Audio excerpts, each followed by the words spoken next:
আমাদের যে ভাইরা এই 24-এর ছাত্র নাগরিক অভ্যুত্থানে শহীদ হলো, আল্লাহ তাদের শাহাদাতকে কবুল করুক, আমরা পড়ি আমিন। এই আপনাদের ঐক্যবদ্ধ হওয়ার নমুনা। বসেন, এটা কি আদব হয়েছে? আদব আমি উঠছি, আমি না উঠলে আপনারা উঠতে পারবেন? তো এই লিপ সার্ভিসের তো কোনো দরকার নাই। বসেন বসেন। ওয়াসিম পেকুয়া, আহসান হাবিব চকরিয়া, তারা এই 24-এর ছাত্র নাগরিক অভ্যুত্থানে শহীদ হয়েছে। আমরা তাদের শাহাদাতের সর্বোচ্চ মাকাম আল্লাহর কাছে কামনা করি। আওয়াজ করে বলেন আমিন।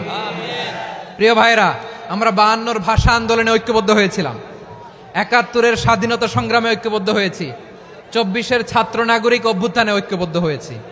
জাতীয় ঐক্যের এই 3 শক্তিশালী উদাহরণ আমাদের সামনে আছে। আমরা আগামীর বাংলাদেশ বিনির্মাণেও এভাবে জাতীয় ঐক্য গড়তে চাই। চিল্লায় বলেন ঠিক কিনা? পুরা দেশবাসীর কাছে আমি জাতীয় ঐক্যের আহ্বান জানিয়ে পেকুয়ার এই প্রোগ্রাম থেকে আমি বিদায় নিচ্ছি। হাদা মা ইনদি ওয়াল ইলমু ইনদাল্লাহ আলাইহি তাওয়াক্কালতু ওয়া ইলাইহি উনীব। সুবহানাকাল্লাহুম্মা ওয়া বিহামদিকা আশহাদু আল্লা ইলাহা ইল্লা আনতা আস্তাগফিরুকা ওয়া আতুবু ইলাইক।